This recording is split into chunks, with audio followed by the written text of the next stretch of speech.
I've done it, I've figured it out, and I've made it. I've broken the Instagram algorithm. In the last 6 months, I've gained just about 800,000 followers on Instagram, and I'm gonna tell you exactly how I did it. I'll show you how I went from a couple thousand views per video to averaging over 100,000 views every time I upload. What I once thought was the app where creators would go to pass away has turned into a well-oiled machine that churns out thousands of shares, likes, and comments, and millions of views. And now that I have your attention, I'll also be telling you why this was one of the hardest things that I've done, as well as the things that you should be thinking about if you're trying to build anything, whether that's a community online or a business. So without further ado, this is how I gained over 800,000 followers on Instagram and what I would do if I had to start all over. Let's get into it.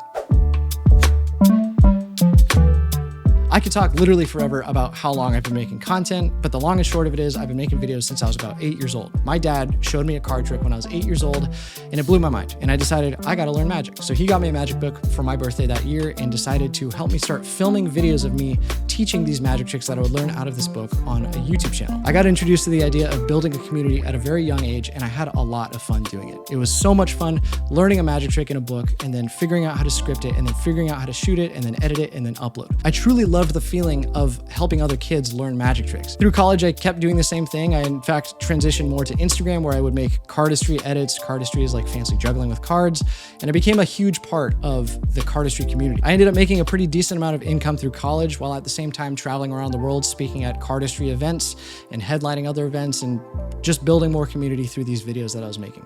I loved it. And it wasn't until 2020 that I just wanted to challenge myself a little bit. I wanted to see if I could truly live up to the term content creator with a fresh account. And at the time, there was this new thing going around called TikTok. And I decided I have to get on this thing. I'm seeing so many people go viral. I have to figure this out. So at the end of 2020, I decided to make a fresh TikTok account starting from absolutely zero. The account was called Resolution Reminder, and the idea was for me to step into a new niche without the crutch of playing cards. I decided that this account would post every single day motivational videos to help people reach the highest version of themselves. Wasn't a whole lot of thought that I would put into it. The whole goal of this account was to figure out how I could go viral on TikTok. And lo and behold, it worked. Surprise, surprise, challenging someone's identity and making them feel worse about themselves is a great way to get more views. If you want to get views, just do that. Challenge someone's identity. The videos ended up doing really well, and I was posting every single day, continually making content, batch creating content on the weekends, at the same time having a job. But it wasn't until about 3 months after I started this account that I started realizing that I was dealing with emotions that I otherwise would avoid. I was making videos about my own experience with anxiety and depression. So my videos shifted from less of how can I go viral every single time to how can I make the most impactful video that helps people as much as possible. I ended up finishing the year with about 800,000 followers on TikTok and accomplishing my goal of figuring out the algorithm and then some. In 2022, I scaled back the posting on TikTok to maybe once or twice a week just for my own mental health. During this time, I also started a self-development Instagram account. I made it at the same time that I made my new TikTok account, but I also didn't really think much of it. During my everyday posting, I probably posted on that Instagram account once or twice a week, and then even less in 2022 because I was not uploading as much. The account from the span of 2021 to November of 2022 had 2,000 followers. Didn't really go up, didn't really go down, just kind of stayed at 2,000. And then in the middle of November, something insane happened. Seemingly overnight, that video that I put up on my Instagram that I wasn't thinking at all about just went absolutely crazy. And it almost seems like it was just by luck. From that moment onwards, I began gaining tens of thousands of followers every single day. It was being pushed to new audiences and it was converting like crazy. It was right then and there that I decided to go all in on Instagram. It was TikTok 2021 all over again. I wanted to post every single day and see how far I could take it. In my mind, in order to post every single day and to continue growing my Instagram account, I had to come up with a bulletproof method to create a bunch of content in the quickest amount of time possible. I started to get really serious about how I went from idea to posting the final video, so I decided to set up a schedule for myself. The schedule kind of went like this. On Monday, I would ideate on videos that I thought would do well. I kind of had a set maybe 5 or 6 formats of videos that I knew would go viral pretty much every single time. So I would write scripts on Tuesday that would fit into those different silos. On Wednesday, I would edit the scripts. On Thursday, I would probably keep editing the scripts and start shooting if I had time. Friday, Saturday were shoot days, and Sunday I would begin editing. So I would repeat this process every single week. And then eventually I got to the point where I was recording up to 25 videos in a shooting session. All of a sudden I had this well-oiled machine that would help me create mass amounts of content in the most efficient amount of time possible. And it was because of this that I could post every single day on Instagram. And it was because of this that I grew at most 20,000 followers in a day. On the low end, it was 10,000 followers. Everything was working. This process was unbreakable. The amount of views and likes and shares and followers that I was gaining was unbelievable. I thought I was unstoppable, and I was well on the road to reaching 1 million followers in less than 6 months. It was amazing. all until it stopped being amazing. March 7th, 2023. Instagram goes down twice in a single day.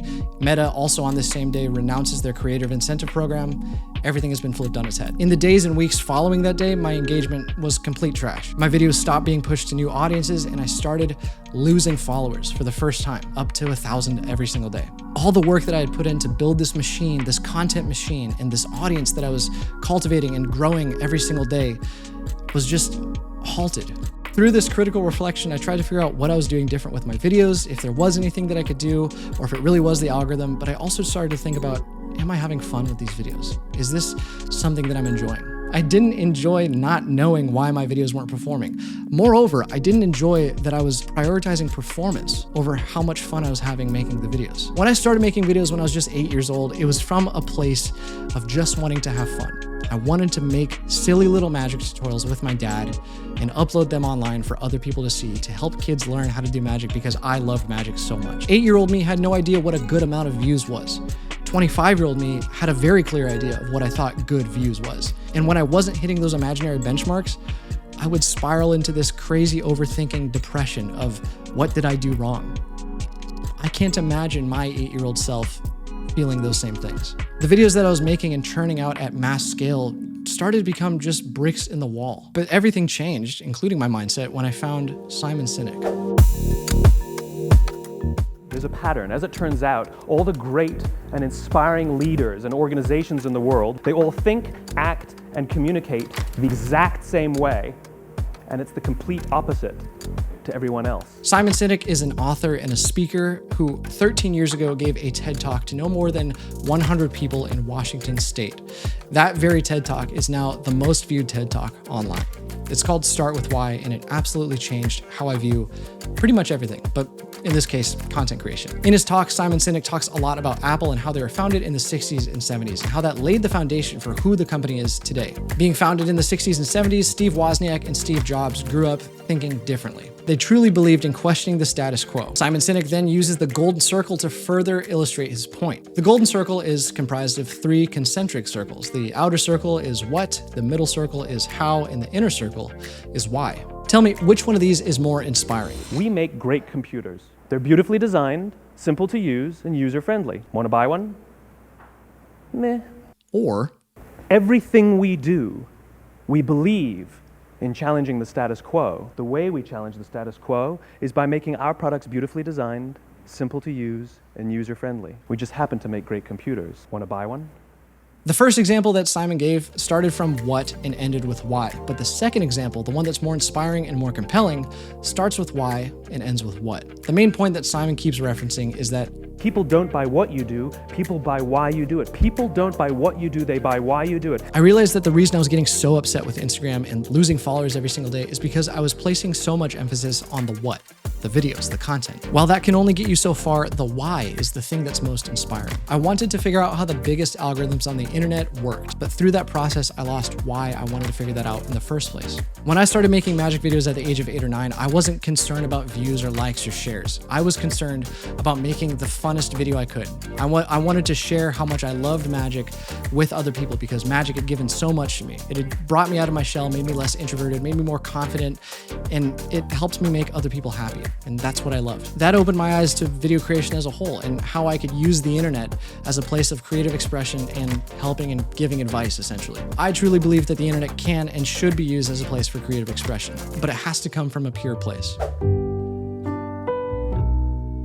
I think it's really cool that anyone can make videos and be super famous online pretty much overnight. Anyone can do it, truly. But what I found is that the creators that stick around the longest and have the highest impact on their audiences are the ones that have a true purpose and a real passion for what they do. And most importantly, a clear sense of why they do it. My whole thing where I treated the algorithm like an experiment was birthed out of a why. Why did I want to do it? It's because I believe that the internet should and can be used as a place for creative expression and cultivating community. And I wanted to figure out how to do that more, utilizing and understanding an algorithm. But it was just that, the algorithm, that was the what. That completely trumped the why, and I let it. I want to get back to having fun making videos. I want to do my inner child justice. That's something I didn't really consider or realize, that your why can be as simple as wanting to have fun. Like, that's fine. That's a fine reason to make videos.